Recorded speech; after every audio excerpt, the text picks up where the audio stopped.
I am honored to be here, and I'm glad that Africa.com and its staff and the organizers, as well as the museum, gave us an opportunity to engage with the public in Portugal.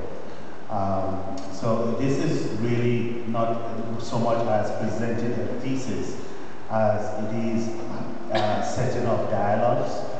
The dialogues began with the photographers, some of whom are here, most of whom didn't even know who I was, but they simply volunteered their images because of the framework within which their images were going to be presented. And I really want to thank them profusely for being part of what we have put together, and we hope it will grow into a much deeper relationship. The other part of the relationship is the relationship between these photographers who are here and other photographers who are scattered around Africa. That relationship is not only personal in terms of person to person, it's also the relationship between their style of photography and the various styles of photography that have emerged in various African cities and virtually everywhere on the continent, in newspapers, etc. So that what you are seeing in these rooms is more like the product of artifacts in a big process. And that cultural process is really a global dialogue between Africans and non-Africans alike on how Africa should be represented. The other point I just want to make quickly, because you've read what I have to say about the exhibition, is that Africans were also an implicit part of various kinds of representations of Africa, from colonial times to post-colonial times. But that's not the point. The point is really the language, the vocabulary. In this case, the visual vocabularies that were available when photography made its first emergence in African cities.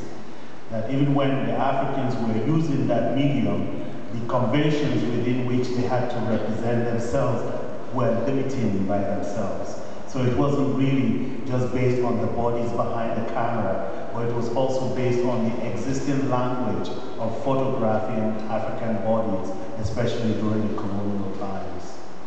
And as you know, exhibitions are very selective, and one part of it is the wish or the desire of the curator versus the availability of the pictures which you can bring into that framework. And so most of these photographs are negotiations between the various photographers and myself, as well as the organization that brought us here. And as I said, most of these people didn't even know who I was, but they liked the idea of their work being juxtaposed with the works of other photographers. That's why they volunteered what they had to give us for the exhibition. I want to, just to speak through some of the things that I want to say about this, is that this is the history of photography in the hands of African photographers. And the history of this photography is not necessarily the production of traditions of photography. It's really about a continent that is always in a process of remaking itself. And photography is part of that process, where a continent that's constantly reinventing itself finds a visual language to represent its desires, its fantasies, its frustrations, and its oppositions to the things that limit their progress. And the various photographers here, their works have documented, some of them artistic representations of these desires, these frustrations, these fantasies of Africans who are constantly trying to understand their spaces as well as participate in structuring those spaces. Another point I want to make is that Africa is more than a place. Africa has multiple spaces, and some of those spaces are not even on the African continent. Some of the spaces of African presences exist, of course, in the New World, in the three Americas, in Asia, in Europe. There are African spaces that are opened up as spaces of voices of wanting to represent Africa and Africans as subjects of history rather than objects of history. And so, because some of the critical language people make about African photography, they tend to minimize the importance of Africans who don't live on the continent, and who also work on African bodies and produce photographic vocabularies outside the continent.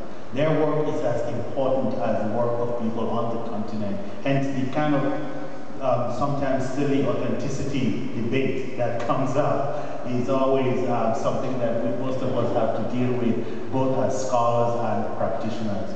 Now, I came into this work not only as a scholar of images and representations, but I'm also a theater maker, a filmmaker, and a photographer. And my scholarship also means that I have to be able to historicize the work that I do.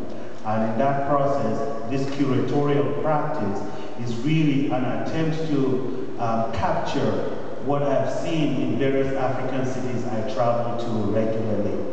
Photography is a big business in Africa. Regardless of some of the people whose works you see here, there are lots of people who make a living on photography. So it's not a strange cultural phenomenon for most people on the continent. But what you're seeing here are folks who pay a special attention to producing consistently works that are challenging and are educational as well as deeply artistic. This is not all you just see the tip of the iceberg from some of these works. So any exhibition is always, it's not exhaustive. It's really highly selective. There are some important photographers whose works I don't have here in the exhibition, not because we didn't imagine them in it, but because the way they are represented and the way their images travel and are managed may not necessarily make those images available for our exhibition. So some of these are a crisis of selectivity and availability when you're curating any kind of exhibition.